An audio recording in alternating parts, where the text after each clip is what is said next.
ఒక 4 రోజుల నుంచి బాగా డిస్టర్బ్ చేసింది అనుకుంటే, ఇంతకుముందు మాట్లాడినటువంటి మానస తన ప్రశ్నలతో మనసులో ఉన్నటువంటి బట్టల్ని తీసేసింది. ఇంకా అది కేవలం తన ఆక్రోశం మాత్రం కాదు, అది ఒక బాధ, ఒక దుఃఖం, ఒక తపన. ఇన్సిడెంటల్గా మానస మెసేజ్ ఉపన్యాసం అను నేను ఆ మెసేజ్ పూర్తి కాగానే సుధా కిరణ్ ఒక పాట వినిపించాడు. ఆ పాట ఏంటో నాకు అర్థం కాలేదు, కానీ ఆ గొంతులో ఉన్నటువంటి ఒక తీగ మెడ చుట్టూ తిట్టుకున్నట్టు, చుట్టుకొని ఉక్కిరి బిక్కిరి చేస్తున్నట్టుగా అనిపించింది. దాని నుంచి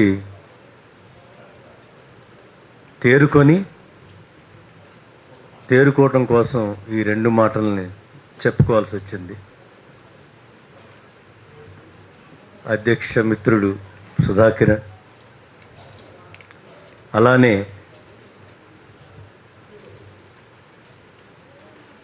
కోయి కోటేశ్వరరావు అన్న, మానస, ఇంకా గోవర్ధన్ అన్న, చిట్టిబాబు అన్న,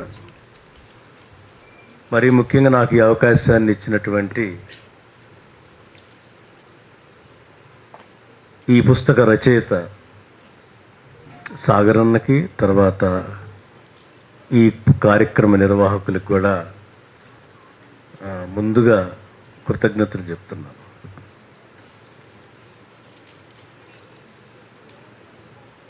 ఈ పుస్తకం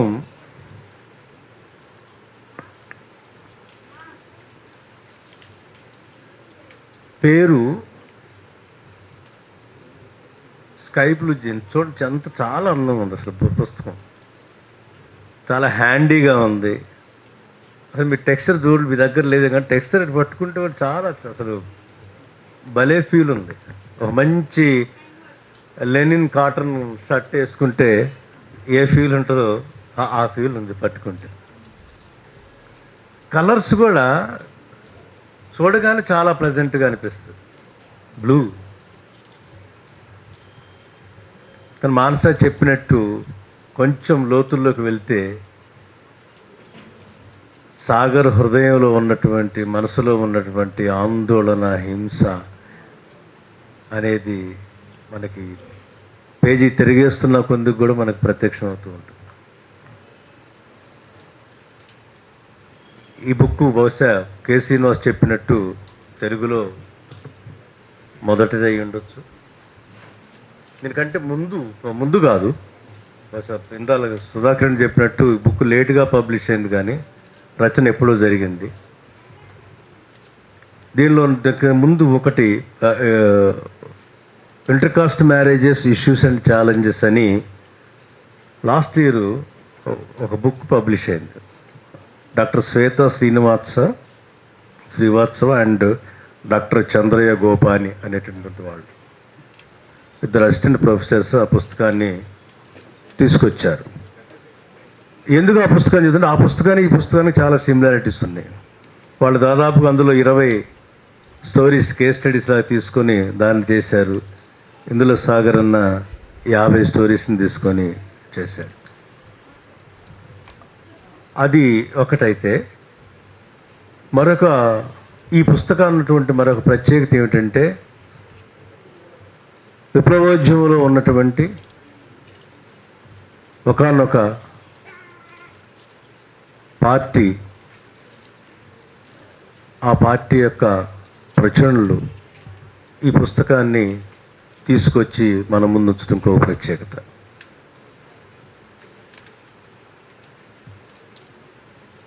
దీన్ని నేను చదివేటప్పుడు ముందు ఊరికే స్టార్ట్ చేశాను. జీన్స్ బాగుంది, చాలా ఫ్యాషనబుల్గా ఉందనుకొని దీన్ని మనసుతో చదివాను. ఏ మనసుతో అంటే దళిత మనసుతోనే చదివాను. దళిత శరీరంతో చదివాను.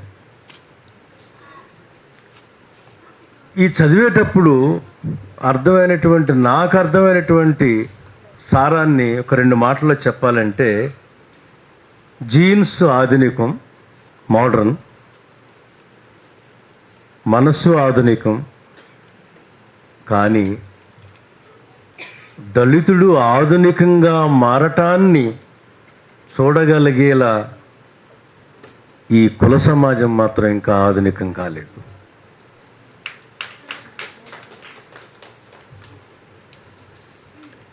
ఎప్పటిదాకైతే ఈ యొక్క కుల సమాజం లేదా ఈ సమాజం మోడర్నైజ్ కాదు, ఇందులో ఉన్నటువంటి దళితులు కానీ మరెవరైనా సరే ఎంత మోడర్న్ అయినా సరే ఆ మోడర్నిటీ ఎట్లా అనిపిస్తుంటే అసహ్యంగా కనిపిస్తుంది, అసమంజసంగా కనిపిస్తుంది, అది వైలెన్స్కి దారితీస్తుంది. ఇక్కడ ఇంకో సమాజం ఇక్కడ ఉంటుందంటే, ఇక్కడ ఏ ఆధునికత అయినా సరే పెళ్లి దగ్గరకు వచ్చేసరికి మళ్ళీ మనం చాలా సంవత్సరాలకి వెళ్ళిపోతాం. ఇందాల మానస కూడా అదే చెప్పింది. మ్యారేజ్ అని వచ్చేసరికల్లా చాలా సంవత్సరాలు మనం వెనక్కి వెళ్ళిపోతాం. బస్ నేను ప్రారంభించే ముందే ఒక డిస్క్లైమర్ ఇద్దాం అనుకున్నాను. నేను ఇంటర్ కాస్ట్ మ్యారేజ్ చేసుకోలేదు. నేను మాదిగ అమ్మాయిని చేసుకున్నాను, తెలిసిన అమ్మాయిని చేసుకున్నాను, అమ్మా నాన్న ఒప్పించి చేసుకున్నాను.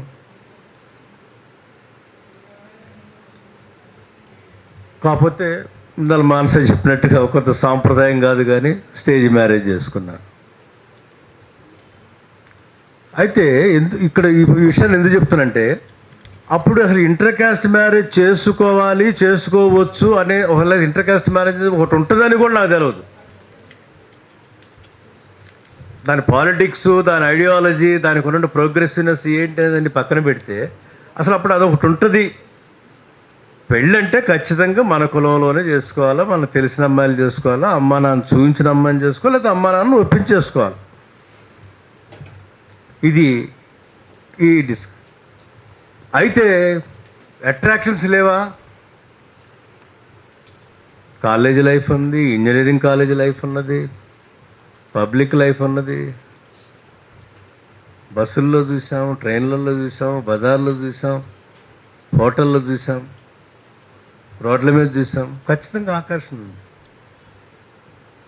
అంటే అప్పుడు దాన్ని చేసుకుని ఇప్పుడు చేసుకోండి. ఏంటంటే ఇక్కడ చిన్న ఒక విషయం ఏంటంటే, ఆలోచిస్తే ఐ మే బి రాంగ్, పెళ్ళికి కులం ఉంది, బహుశా సెక్స్కి కులం లేదు ఏమనిపిస్తుంది. అది దానికి మరింత డీటెయిల్గా మాట్లాడే సమయం లేదు, కానీ బహుశా అంటే మ్యారేజ్ అనేటటువంటిది ఎంత బలమైనటువంటి అనే అంశాన్ని చెప్పడం కోసం నేను చెప్తున్నాను. ఎందుకనంటే ఇక్కడ కాస్ట్ అనేటటువంటిది సంబంధాలని విభజిస్తుంది, రిలేషన్స్ని, అలానే మైండ్ని కూడా అది డివైడ్ చేస్తుంది. ఇది అంబేద్కర్ చెప్పిన మాట, నేను కాదు. సో అందుకోసం అంత పవర్ఫుల్ అది.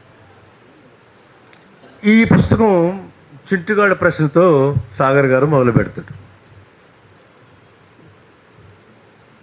అమ్మ, ఇట్లా అమృత వాళ్ళ ఆయన ఆత్మహత్య చేసుకున్నాడు, మరి మీ నాన్న వేయండి, మీ నాన్న ఏం చేసుకోవాలి అంటే ఒక చిన్నాడు ప్రశ్నతో మొదలు పెడతాడు. నేను కూడా ఒక ప్రశ్నతో మొదలు పెడతాను అనుకుంటున్నాను. ఒక అమ్మాయి ఒక అబ్బాయిని ఎందుకు ఇష్టపడుతుంది? ఒక అమ్మాయి ఒక అబ్బాయిని ఎందుకు ఇష్టపడుతుంది? అమ్మాయి ఎందుకు అంటున్నానంటే, ఈ పెళ్లి వ్యవస్థలో ప్రధానంగా బాధకు కానీ బాధితురాలు అయ్యేది అమ్మాయి కాబట్టి అమ్మాయిని తీసుకొని అడుగుతున్నాను. దాన్ని అబ్బాయిని కూడా మాట్లాడుకోవచ్చు. ఎందుకు? కులాన్ని చూసి ప్రేమిస్తుందా, ఇష్టపడుతుందా? మతాన్ని చూసి ఇష్టపడుతుందా? లేకపోతే గోత్రం చూసి ఇష్టపడుతుందా? ఆస్తిని చూసి ఇష్టపడుతుందా? ఐశ్వర్యాన్ని చూసి ఇష్టపడుతుందా? లవ్ ఎట్ ఫస్ట్ సైట్, లేదా second sight or third sight. So అందులో దేనికి ఇష్టపడుతుంది? ఇది ఒక ప్రశ్న. నేను ఈ ప్రశ్నతో, కానీ ఈ ఇష్టాయిష్టాలను పక్కన పెట్టేస్తే, ఎందుకు ఇష్టపడ్డా సరే, పెళ్ళి అనేసరికి మాత్రం సమాజం మొత్తం కూడా ఆడకొచ్చి కూర్చుంటుంది. ప్రేమ, ఇష్టము అవన్నీ కూడా అట్లా పెద్ద బాధపడదు, పెద్దగా కాదు. కానీ పెళ్ళి అనేసరికి సమాజం మొత్తం కూడా గంపకొత్తగా వచ్చి కూర్చుంటట్టుగా ఉంటుంది. అప్పుడు ఆ యొక్క సమూహంలో, లేదా ఆ పంచాయతీలో, లేదా ఆ యొక్క ప్రదేశంలో కులం కనిపిస్తుంది, మతం కనిపిస్తుంది, గోత్రం కనిపిస్తుంది, ఆస్తి కనిపిస్తుంది, అన్నీ కనిపిస్తాయి. ఎప్పుడైతే ఆ పెళ్ళి అనేటటువంటిది ఎంటర్ అవుద్దో అప్పుడు ఇవన్నీ కూడా వస్తాయి. అప్పుడు ఆ అమ్మాయి ప్రేమ అందరి సమస్యగా మారిపోతుంది. నువ్వు ఎందుకు ప్రేమించావు, వాడిని ఎందుకు ప్రేమించావు, వీడిని ఎందుకు ప్రేమించావు, అట్లా ఎందుకు చేస్తావు, ఇవన్నీ ఇకపోతే అప్పుడు that becomes a problem for every one. అదొక అందరి సమస్యగా అది రూపాంతరం చెందిపోతుంది.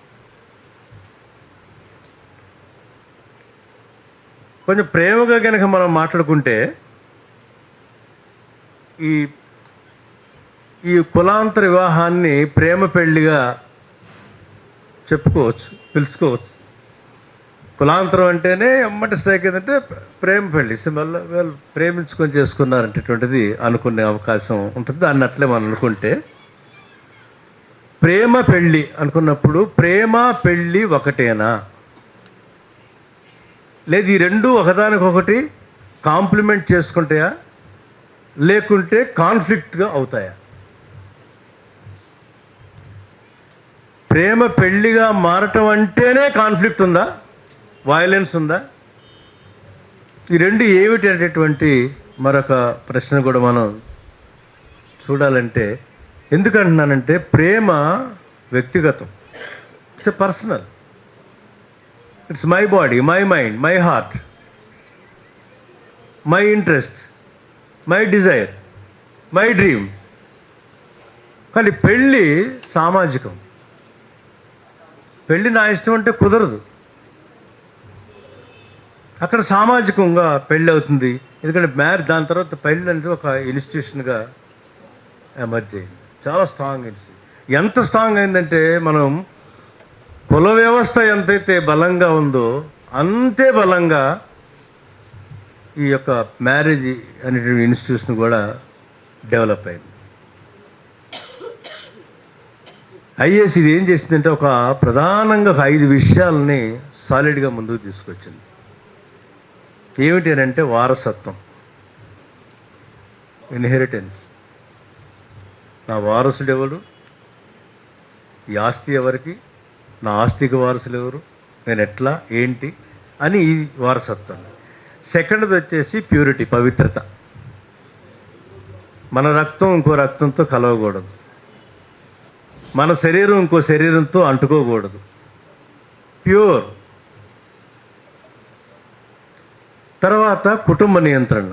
అంటే పిల్లల్ని బాగా ప్రేమిస్తాం, కానీ వాళ్ళ స్వేచ్ఛను మనం ప్రేమించం. వాళ్ళు మన కంట్రోల్లో ఉండాలి. ఎందుకు ఉండాలంటే, నాకున్నటువంటి ఆస్తిని కానీ లేకుంటే ఉన్నటువంటి దీన్ని కొనసాగించాలంటే పిల్లల కంట్రోల్. పిల్లల్ని వదిలిపెడితే, మన కంట్రోల్ లేకపోతే ఇది మొత్తం కూడా ధ్వంసం అయిపోద్ది. తర్వాత పరువు.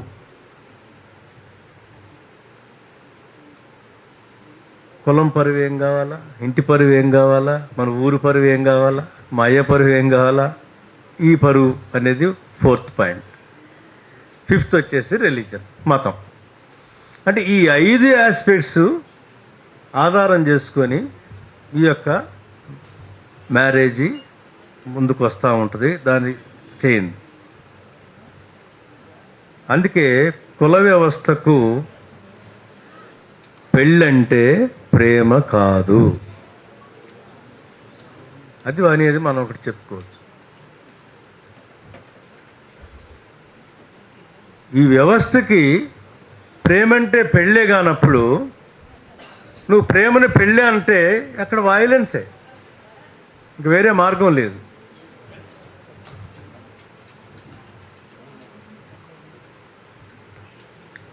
ఇప్పుడు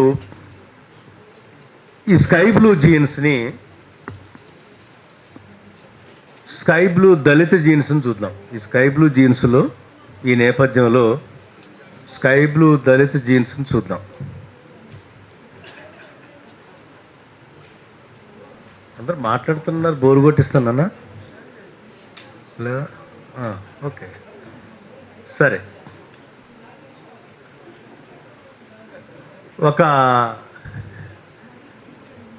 కొంత లైట్ వర్షన్ కోసం ఈ దళిత స్కై బ్లూ జీన్స్ ఎలా ఉంటాయో చెప్దాం, చూద్దాం. ఒక 3-4 చిన్న బ్రీఫ్గా చెప్తాను.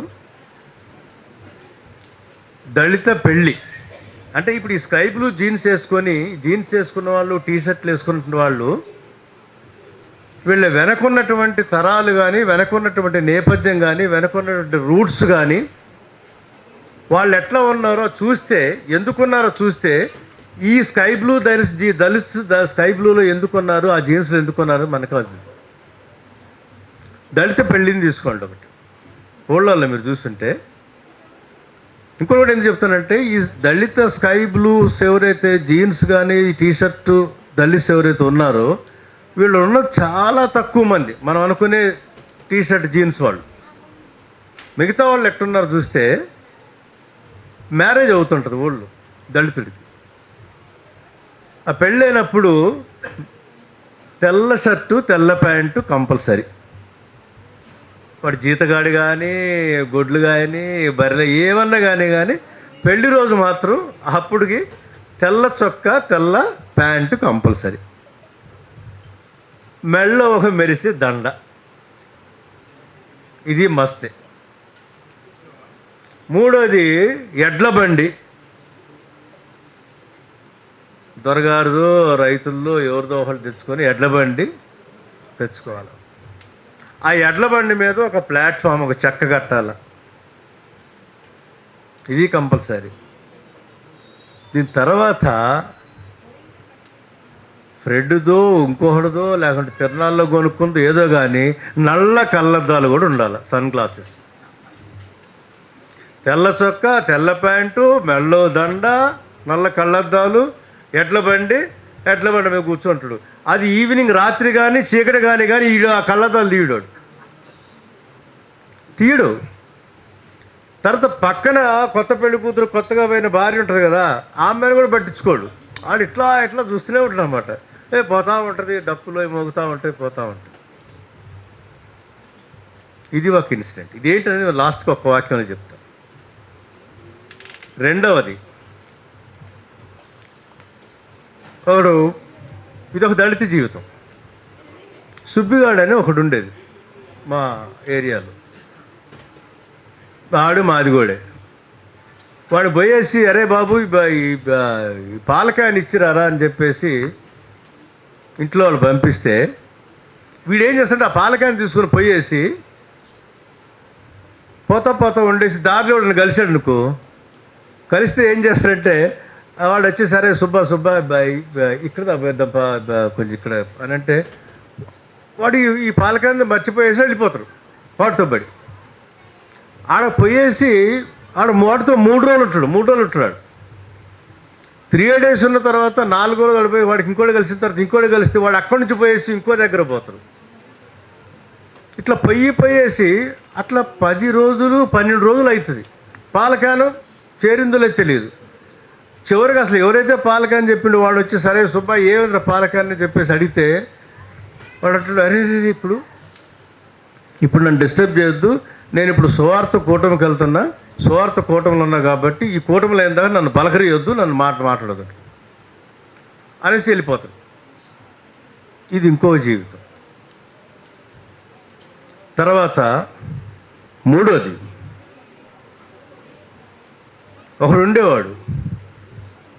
ఏంటంటే ఎప్పుడు వాడి జేబుకి ఎప్పుడు 3 పెన్నులు ఉంటాయి.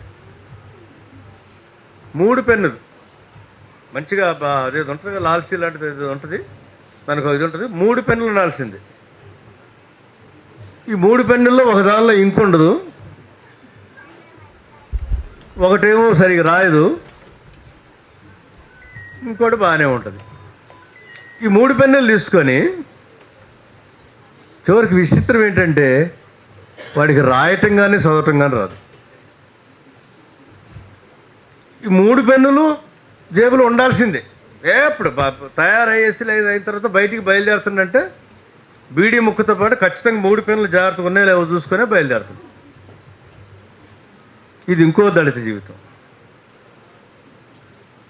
చివరిగా నిన్న తెలిసింది, బెజవాడ విల్సన్తో మాట్లాడేటప్పుడు ఆయన ఒకటి చెప్పాడు.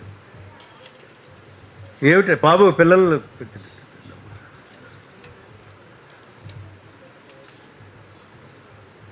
కేజీఎఫ్ గోల్డ్ మైన్స్ ఉంది కదా, అక్కడ వాళ్ళ కుటుంబంలో ఒక అతను పని కోసం పంపిస్తారు. పిల్లవాడికి ఏజ్ ఉండాలి కదా, ఏజ్ ఉండాలి, కొంచెం పెద్దగా కనపడాలి కాబట్టి, మరి పిల్లవాళ్ళని తీసుకోరు కాబట్టి వాడికి ఏం చేస్తారంటే మొత్తం తలగొడ్డ అవన్నీ చుట్టేసి మంచిగా చేసేస్తే వాడు కూడా చాలా ఖుషిగా అబ్బా తలగొడ్డ తెచ్చారు మంచిగా అంటే, అరే ఉద్యోగం అని చెప్పేసి మాట్లాడితే పోతే వాళ్ళు ఉద్యోగం ఇస్తారు. చూసేస్తారు, చలో చలో అని. వాడు లోపల నుంచి బయటికి సాయంత్రంకి వస్తాడు. ఎట్లా వస్తారంటే ఇట్లా ఇట్లా ఇట్లా ఇట్లా ఇట్లా పట్టుకొని వస్తాడు. వీళ్ళంతా ఏమైందిరా బాబు, ఏమైందంటే, అయ్యా నన్ను ఈ లోపలికి ఉద్యోగానికి పంపించే కంటే ఇంత విషం ఇచ్చి చంపపోయారా అంటాడు. ఏం చేశారంటే వాళ్ళ లోపల వాడు ఉద్యోగం, వాళ్ళని అక్కడ పెంట ఎత్తిచ్చేస్తారు. పిల్లాడు కేజీఎఫ్లో వాడిని పెంట ఎత్తిస్తారు చేతులతో. ఆ చేతులతో పెంట ఎత్తిచ్చిన తర్వాత ఆ పిల్లోడికి తెలియదు కదా, ఎంత గడుపుకొని ఏం చేసిన అవసరం పోతే వాడు ఎట్లే వస్తామంటే నీ చేతుల్లో ఏం చేయాలి.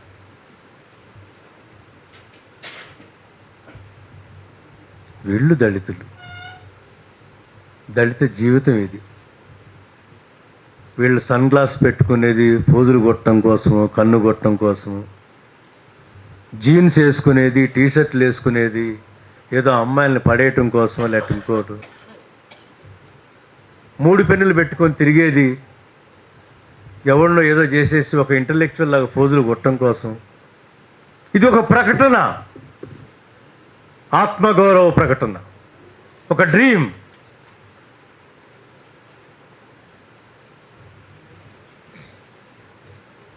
ఈ ప్రకటనని, ఇది జీవితం నుంచి వచ్చినటువంటి అది.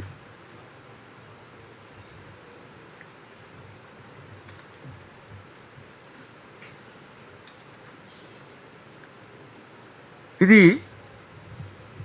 ఇక్కడనే ఉందా?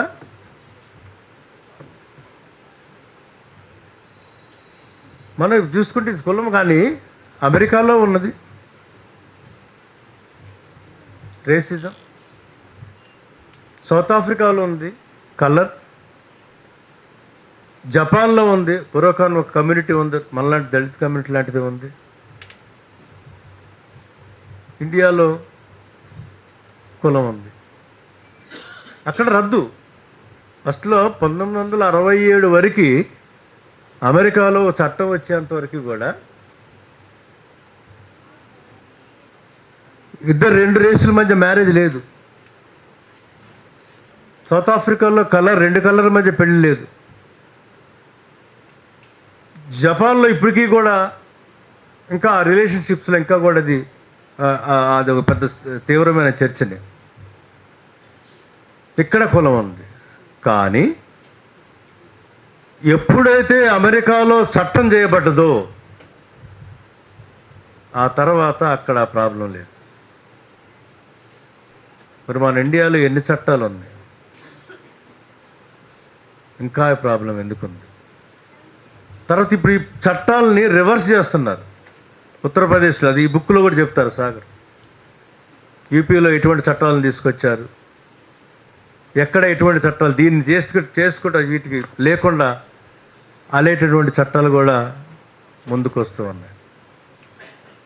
అంటే తేడా చూడండి. రేసిజం కంటే, కలర్ మీద ఏదో డిస్క్రిమినేషన్ ఉందో దానికంటే అన్నిటికంటే కూడా ఇక్కడ కాస్ట్ అనేటటువంటిది ఉంది. ఆ కాస్ట్కి ఒకానొకమైన పునాది ఏమిటంటే మ్యారేజ్. అంటే ఈ యొక్క క్యాస్ట్, క్లాసు, జెండరు, మ్యారేజ్ అనేటటువంటి యొక్క ఈ ఆస్పెక్ట్స్ని వీటికి ఉన్నటువంటి ఈ ఇంటర్సెక్షనాలిటీని కనుక మనం కనుక చూడకపోతే, ఈ లేయర్స్ని కనుక మనం కనుక చూడకపోతే ఈ ప్రాబ్లం అర్థం కాదు. అదొకటి. తర్వాత ఏం చేయాలి, ఇవన్నీ ఉన్నప్పుడు ఏం చేయాలి, ఏం చేయాలన్నప్పుడే పెద్ద సమస్య. ఇందాల మానస కూడా చాలా ప్రశ్నలు వేసింది. అవును, ఫెమినిస్టులు ఎందుకు రారు, దళిత సంఘాలు ఏమైనాయి, సోకాళ్ళు ప్రోగ్రెస్ ఏమైంది, లెఫ్ట్ మూమెంట్స్ ఏమైనాయి, విప్లవ పార్టీలు ఏమైనాయి, విద్యార్థి ఉద్యమాలు ఏమైనాయి, అవన్నీ ఎందుకు? ఇవన్నీ ఏమి లేకుండా అందులోనే ఒక అమ్మాయి కూడా ఒక చెప్తుంది, ఈ స్టోరీలో చెప్తుంది, నాకు తుపాకీ ఇవ్వండి అంటది, నా ఆత్మరక్షణ కోసం ఒక తుపాకీ ఇవ్వండి అంటది. అవునా సాగర్ గారు?